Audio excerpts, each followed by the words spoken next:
We are at the Animal AgTech Innovation Summit here in Dallas, Texas, and Ranchbot, you have been popping up all over the place at different conventions and trade shows. So let's talk a little bit, Andrew, about what you're doing with Ranchbot. Sure. Thanks. Great to see you here today. Well, we're a remote monitoring and control company, specifically in the ranching arena. I grew up in Australia.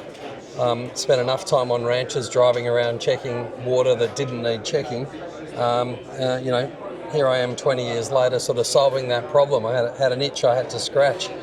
Ranchers drive around checking water every single day. We estimate there's like 500,000 people driving around at any given time in the day checking water on ranches and farms.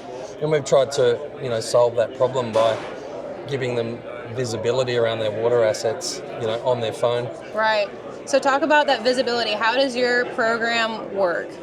So we have devices that go on either water storages or on the drinker that the cattle are drinking out of that measure the water. It can allow the rancher to set alerts for high, low or accelerated rate of fall alerts. So if the water's falling too fast, it's going to let the rancher know within minutes of those events happening, because of course those of us in ranching know water problems never happen while you're looking at them. That'd be too convenient. Yeah, they only ever happen when you're as far away from the problem as you can be.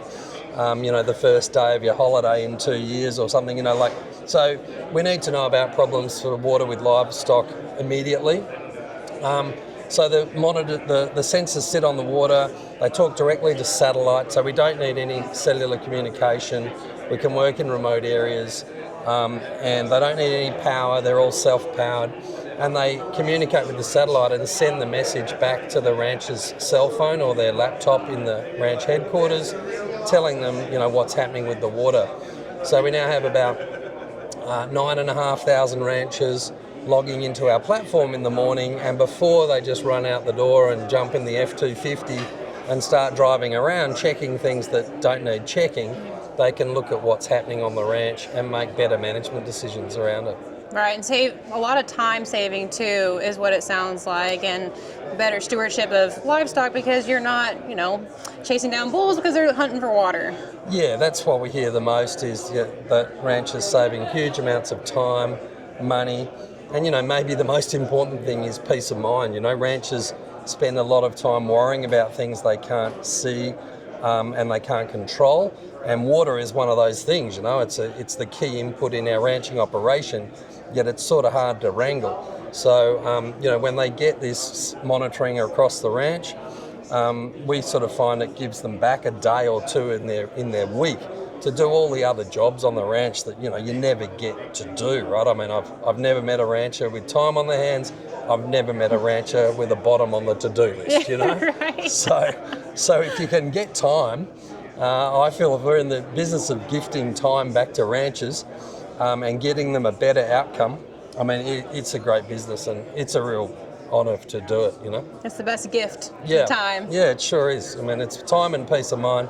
They're things that are hard to find. So I did not know we were going to be in that business, but now it's a real pleasure to do it, as I said. And that's allowed us to expand to do other things. We're now doing remote pump control, so turning your pumps on and off remotely without having to go there. Rain gauges, so you can monitor your rain in your pastures now that you're not going out there as often. How much rain have I got in this pasture versus the other? Water pressure, water flow. We've sort of started to build out a portfolio of tools that talk to Ranchbot that are all about optimising your time and resources on the ranch.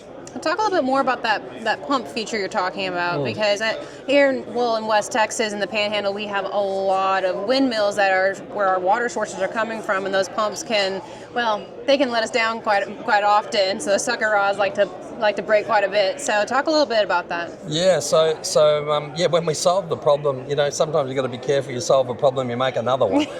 So we sort of solved the problem of driving to check water that didn't need checking, and people were coming to me saying, Coppo, this is great, amazing, but I've still got to go and check the pump, or I've still got to go and turn it on. And so what happens when you say, I just started and then I run it till it stops? I'm thinking, well, that's not great, because maybe you're overflowing the water, and maybe you're burning diesel that you don't need, and or the solar pumps on, well, it just pumps all day. Right. Is it pumping all day?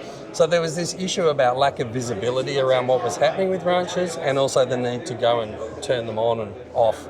So we automated all of that and built a device that can talk to the Ranchbot, that again talks to the satellite. So now we can turn on and off and know that pumps are on or off and doing what they're meant to do in real time from our Ranchbot platform.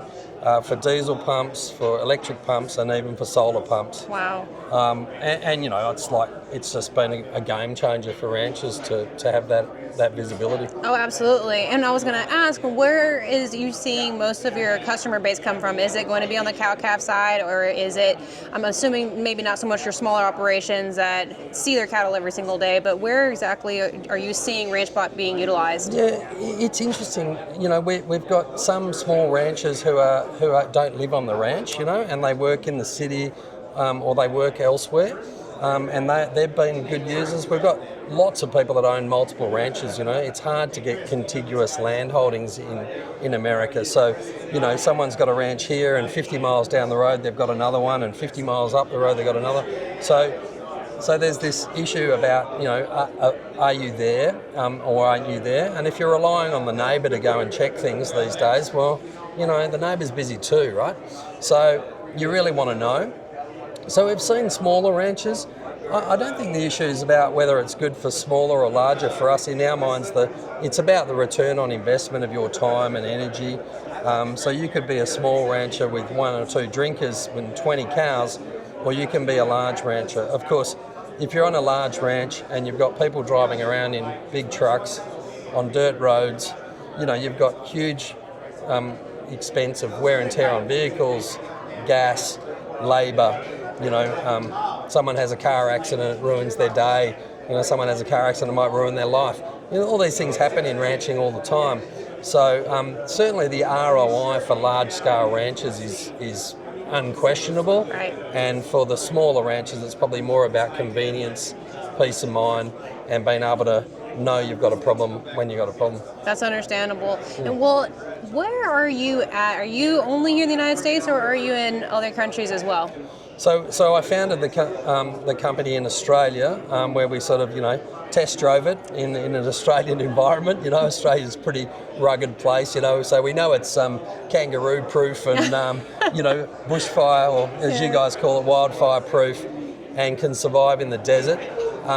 We don't do cold really well in Australia, so we've been doing some great testing of looking at icing events and controlling water heaters this winter up in Montana and Oregon. So we hope to bring out some water heater products and different things to help ranchers with icing events, because everyone knows that's a painful job you prefer not to do. So really our focus has been Australia and the United States, North America.